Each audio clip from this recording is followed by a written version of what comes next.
열왕기상 3장입니다. 솔로몬은 이집트 왕 바로와 혼인 관계를 맺고 바로의 딸을 아내로 맞았다. 그리고 그는 자신의 집과 주님의 성전과 예루살렘 성벽의 건축을 모두 끝낼 때까지 그 아내를 다윗성에 있게 하였다. 주님께 예배드릴 성전이 그때까지도 건축되지 않았으므로 백성은 그때까지 여러 곳에 있는 산당에서 제사를 드렸다. 솔로몬은 주님을 사랑하였으며 자기 아버지 다윗의 법도를 따랐으나 그도 여러 산당에서 제사를 드리며 분향하였다.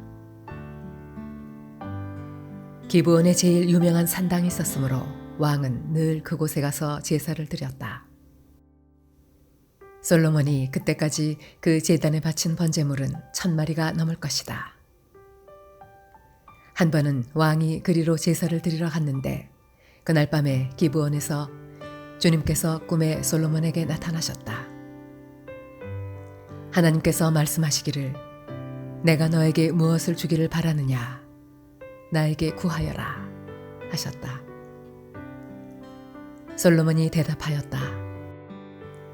주님께서는 주님의 종이요 나의 아버지인 다윗이 진실과 공의와 정직한 마음으로 주님을 모시고 살았다고 해서 큰 은혜를 베풀어 주시고 또 그 큰 은혜로 그를 지켜주셔서 오늘과 같이 이렇게 그 보좌에 앉을 아들까지 주셨습니다.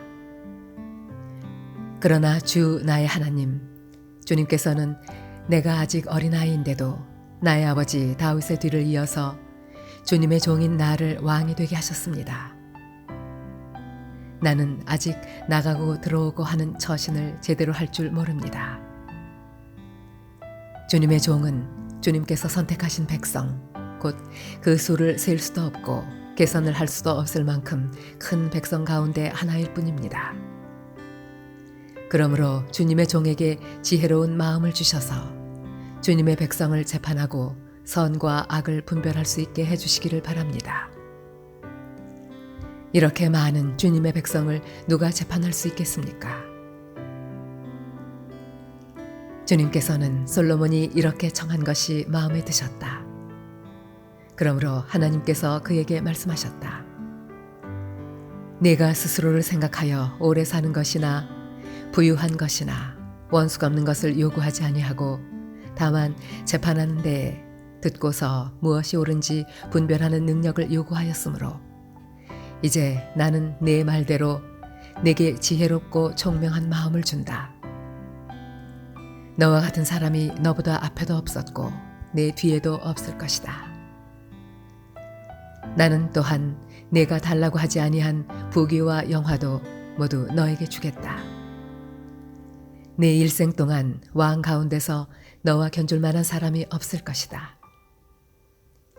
그리고 내 아버지 다윗이 한 것과 같이 내가 나의 길을 걸으며 내 법도와 명령을 지키면 내가 오래 살도록 해주겠다. 솔로몬이 깨어나서 보니 꿈이었다. 그는 곧바로 예루살렘으로 가서 주님의 언약궤 앞에 서서 번제와 화목제를 드리고 모든 신하에게 잔치도 베풀어 주었다. 하루는 장녀 2사람이 왕에게 와서 그 앞에 섰다. 그 가운데서 한 여자가 나서서 말을 하였다. 임금님께 아뢰옵니다. 저희 2사람은 한 집에 살고 있습니다. 제가 아이를 낳을 때에 저 여자도 저와 함께 있었습니다. 그리고 제가 아이를 낳은 지 사흘 만에 저 여자도 아이를 낳았습니다. 그 집안에는 우리 둘만 있을 뿐이고 다른 사람은 아무도 없었습니다. 그런데 저 여자가 잠을 자다가 그만 잘못하여 자기의 아이를 깔아 뭉개었으므로 그 아들은 그날 밤에 죽었습니다. 그런데 이 종이 깊이 잠든 사이에 저 여자가 한밤중에 일어나서 아이를 바꾸었습니다. 저의 옆에 누워있는 저의 아들을 데리고 가서 자기 품에 두고 자기의 죽은 아들은 저의 품에 뉘어놓았습니다. 제가 새벽에 저희 아들에게 젖을 먹이려고 일어나서 보니 아이가 죽어 있었습니다. 아침에 제가 자세히 들여다보았는데 그 아이는 제가 낳은 아들이 아니었습니다. 그러자 다른 여자가 대들었다. 그렇지 않다는 것이었다. 살아있는 아이가 자기의 아들이고 죽은 아이는 다른 여자의 아들이라고 우겼다. 먼저 말을 한 여자도 지지 않고 살아있는 아이가 자기 아들이고 죽은 아이는 자기의 아들이 아니라고 맞섰다. 그들은 이렇게 왕 앞에서 다투었다. 왕은 속으로 생각하였다. 두 여자가 서로 살아있는 아이를 자기의 아들이라고 하고 죽은 아이를 다른 여자의 아들이라고 한다. 그렇다면 좋은 수가 있다. 왕은 신하들에게 칼을 가져오게 하였다. 신하들이 칼을 왕 앞으로 가져오니 왕이 명령을 내렸다. 살아있는 이 아이를 둘로 나누어서 반쪽은 이 여자에게 주고 나머지 반쪽은 저 여자에게 주어라. 그러자 살아있는 그 아이의 어머니는 자기 아들에 대한 모정이 불타올라 왕에게 애원하였다. 제발 임금님, 살아있는 이 아이를 저 여자에게 주시어도 좋으니 아이를 죽이지는 말아 주십시오.